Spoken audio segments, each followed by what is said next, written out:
বুঝতেছেন আমার কথা? তো যিনি মারা গেলেন ভুলক্রমে মারা যাওয়ার কারণে মুসলমানের হাতে রাসূল করিম সাল্লাল্লাহু আলাইহি ওয়াসাল্লাম নিয়ম অনুযায়ী এই মৃত ব্যক্তির জন্য রক্তপণ দিয়ত আর্থিক অনুদান দিতে সিদ্ধান্ত নিলেন। তো যে রক্তপণটা দিবেন, আর্থিক টাকাটা যেটা দিবেন, সেটা শুধু মুসলমানরাই দিবে না, বরং মুসলমানদের সাথে যাদের শান্তি চুক্তি রয়েছে, মৈত্রী চুক্তি রয়েছে, ওরাও হারাহারি মতো অংশগ্রহণ করবে, এটাই নিয়ম। তো রাসূল করিম সাল্লাল্লাহু আলাইহি ওয়াসাল্লাম ওই রক্তপণের একটা অংশ কালেক্ট করার জন্য মদিনা থেকে মাত্র 2 মাইল দূরে বনু নজির গোত্র, নাম কি? আমার কাছে কেমন কেমন লাগে আপনাদের জবাবে। কোন গোত্র? বনু নজির। বলুন। এই বনু নজির গোত্রের বসবাস মদিনা থেকে মাত্র 2 মাইল। রাসূল তাদের কাছে গেলেন যে দেখো, তোমাদের সাথে তো আমাদের যেহেতু চুক্তি, সুতরাং সুবিধা অসুবিধার ভাগাভাগি সকলেই। আমাদের একজন লোক মেরে ফেলেছে ভুলক্রমে আরেকজন লোককে, এখন রক্তপণ দেওয়া লাগবে, আমরাও দিব, তোমরা অংশগ্রহণ করো। পৃথিবীতে সবচেয়ে বজ্জাত হলো ইহুদিরা, সবচেয়ে দুষ্ট প্রকৃতির হলো ইহুদিরা। ইহুদিরা রাসূল করিম সাল্লাল্লাহু আলাইহি ওয়াসাল্লামকে একদম হাতের নাগালে পেয়ে তারা রাসূল করিম সাল্লাল্লাহু আলাইহি ওয়াসাল্লামকে একটি দেয়ালের পাশে বসালো, বসিয়ে বলল যে আপনি এখানে একটু অপেক্ষা করেন, আপনি তো আমাদেরকে এলান আগে করেননি, আমরা তো টাকাটা সংগ্রহ করে রাখিনি, আমাদেরকে তো কিছু সময় দেওয়া লাগবে, আপনি এখানে একটু অপেক্ষা করেন, আমরা ঘর ঘর থেকে টাকাগুলো কালেক্ট করে এনে আপনাকে দেব। তাদের এই কথাটা যৌক্তিক না অযৌক্তিক? কথা বলেন না রে ভাই। রাসূল করিম সাল্লাল্লাহু আলাইহি ওয়াসাল্লাম তাদের এই কথাটাকে যৌক্তিক মনে করে অপেক্ষা করছিলেন, কিন্তু ইতিমধ্যে তারা এখান থেকে উঠে গিয়েই একটা গোপন বৈঠকে বসলো। গোপন বৈঠক, এই কথাকে বাংলাদেশে এই প্রথম শুনলেন? আরো শুনেছেন? আরো শুনেছি। হ্যাঁ, আরো শুনেছি। ও যুবক বলেন, আপনার কম্পোজ এখানে আরো শুনছেন? 2-1 বার না হাজার হাজার বার? হাজার হাজার বার। এখন 4-5 মাস শোনা যায়? কথা বলেন না কেন? এই 4-5 মাসের ভিতরে মনে হয় আমার কাছ থেকে আজকে প্রথম শুনলেন। এখন শোনা যায় না কেন? আগে তো প্রতিদিনই শোনা যেত। এখন শোনা যায় না, যারা গোপন বৈঠকের আবিষ্কার করেছে তারা এখন আর দেশে নাই, এই জন্য এখন আর গোপন বৈঠক লাগে না। ওরা গোপন বৈঠক করে সিদ্ধান্ত নিয়েছে। সিদ্ধান্তটা শোনার আগে বলুন নাউজুবিল্লাহ। একজনও বাদ থাকবে না, বলুন নাউজুবিল্লাহ। তারা সিদ্ধান্ত নিয়েছে যে মুহাম্মদকে হত্যা করার জন্য এর থেকে উপযোগী সময় আর পাওয়া যাবে না। ওরা সিদ্ধান্ত নিয়েছে রাসূলকে যে জায়গায় বসানো, ওই পাশের দেয়ালের উপর থেকে একজন উঠে বড় একটা পাথর ছেড়ে দিবে, রাসূল শেষ হয়ে যাবে। নাউজুবিল্লাহ বলেন। তাদের এই পরিকল্পনা কি আমাদের আল্লাহ জানেন? আল্লাহ ব্যবস্থা নেবেন। আল্লাহ রাব্বুল আলামিন তাৎক্ষণিক জিবরাইলকে পাঠিয়ে রাসূলকে সে জায়গা থেকে উঠিয়ে নিয়ে গেলেন। সুবহানাল্লাহ বলবেন। এবার আপনাদের কাছে আমার প্রশ্ন, যারা প্রিয় নবীকে হত্যা করার পরিকল্পনা নিতে পারে, এই অপরাধটাকে ছোট অপরাধ না বড় অপরাধ? আওয়াজটা তো বড় হয়নি। এটাকে ক্ষমার যোগ্য অপরাধ না ক্ষমার অযোগ্য অপরাধ? এবার এভাবে বলুন, যারা রাসূলকে হত্যা করার পরিকল্পনা নিতে পারে, সিদ্ধান্ত নিতে পারে, তারা কি রাসূলের শহর মদিনায় থাকার অধিকার রাখে? তারা কি রাসূলের শহরে থাকতে পারে? রাসূল করিম সাল্লাল্লাহু আলাইহি ওয়াসাল্লাম সে জায়গা থেকে উঠে এসে মদিনায় সেই বনু নজির গোত্রকে একটি এলান করলেন, রাষ্ট্রীয় একটি নোটিশ পাঠালেন, একটি ঘোষণা পাঠালেন।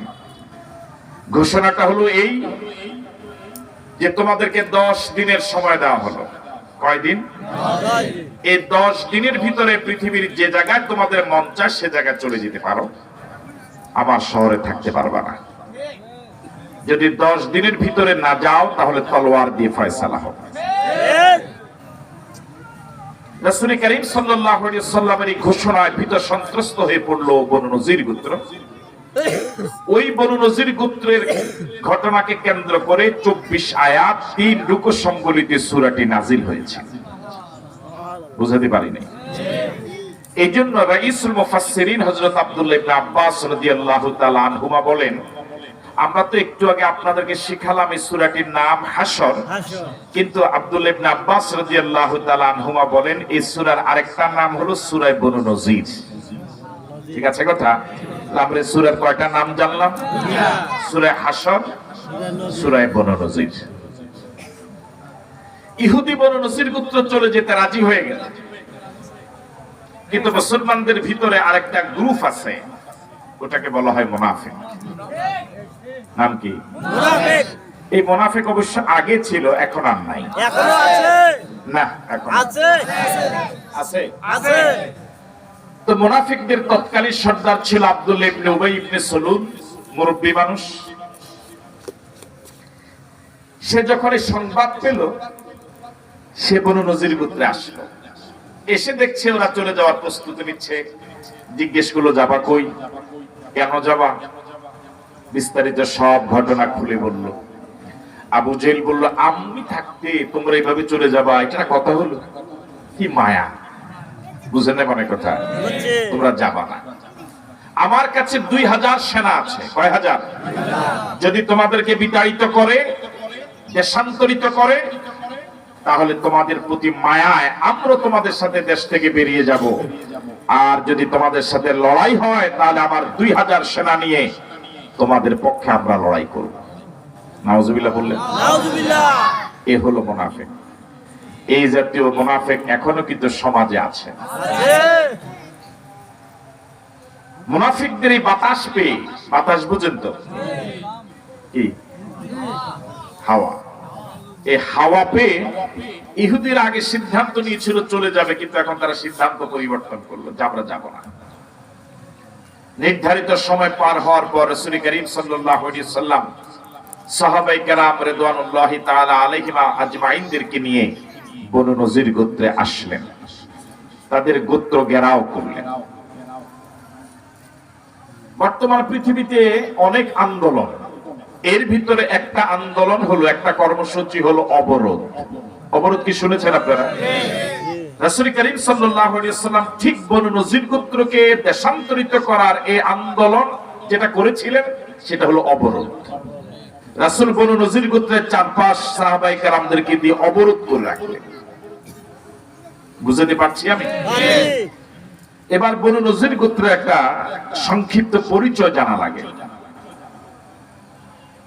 ধরে নেন একটা বনু নজির গোত্রের এরিয়া। বনু নজির গোত্রের চারপাশ, যতটুকু তাদের গোত্রের এরিয়া, এর চারপাশ সবটাই খেজুর বাগানে ঘেরাও করা। কিসের বাগান? প্রাকৃতিক ভাবেই তাদের বসতিটা চতুর্দিকে খেজুর গাছের বাগান, এবং গাছগুলো বাগানের এত ঘন, বাহির থেকে যে কেউ ঢুকতে চাইবে প্রথমে বাধার সম্মুখীন হবে। বাগানের গাছগুলো এত ঘন, যেগুলো অতিক্রম করে পাশ কাটিয়ে ভিতরে ঢুকা কষ্টসাধ্য। বুঝতে পারলাম? 2, এবার খেজুর গাছ অতিক্রম করে, বাগান অতিক্রম করে যখন কেউ ভিতরে ঢুকবে, বনু নজির গোত্রের প্রত্যেকটা ঘর, আমাদের দেশে শীতকালে সেনাবাহিনী যেভাবে মহড়া দেয়, আপনাদের এলাকা দেয় তো? সেনাবাহিনী মহড়া দিতে গিয়ে মানুষের জমিনে কবরের মতো একটা বাড়ি বানায়, দেখেছেন আপনারা? এটাকে বলা হয় বাংকার। এখানের ভিতরে তারা থাকে, এখানে তারা প্রশিক্ষণ নেয়।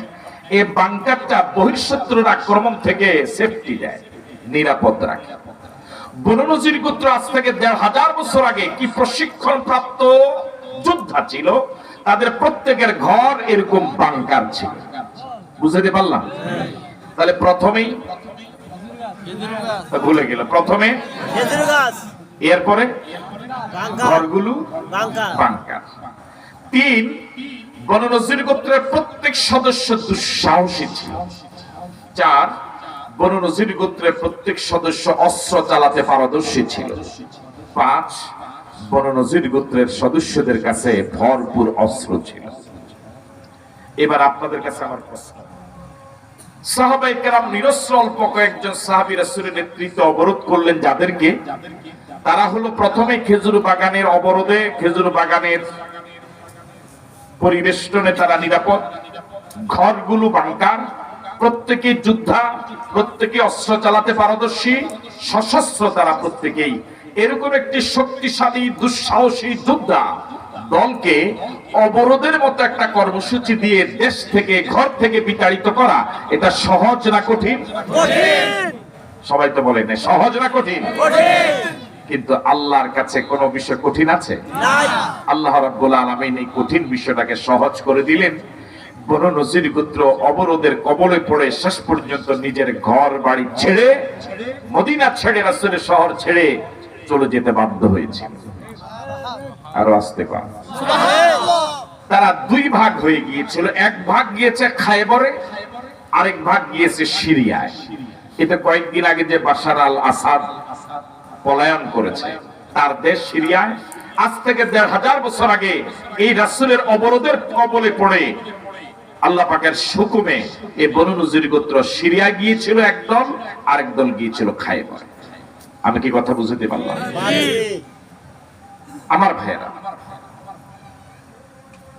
আজ থেকে ১৫০০ বছর আগে বনু নজির গোত্র রাসূলকে হত্যা করার পরিকল্পনা নেওয়ার অপরাধে যেভাবে দেশ থেকে বিতাড়িত হতে বাধ্য হয়েছিল, দেশ থেকে চলে যেতে বাধ্য হয়েছিল, বনু নজির গোত্রের যোগ্য উত্তরসূরি, তাদের চরিত্রে চরিত্রবান বাংলাদেশের বিগত সরকার রাসূলের উত্তরসূরি, রাসূলের ওয়ারিস উলামায়ে কেরামকে হত্যার অপরাধে, রাসূলের আদর্শকে, রাসূলের সুন্নাহকে হত্যা করার অপরাধে তারাও ১৫০০ বছর পরে বাংলাদেশ থেকে পালাতে বাধ্য হয়েছে।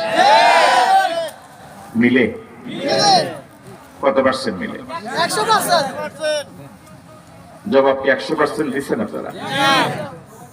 ভালো করে মনে রাখুন, এই পৃথিবীতে সব দেশের হলুদের রং যেমন একরকম, চিনির মজা যেমন সারা পৃথিবীতে একই রকম, লবণের স্বাদ বলেন আর মজা বলেন আর যাই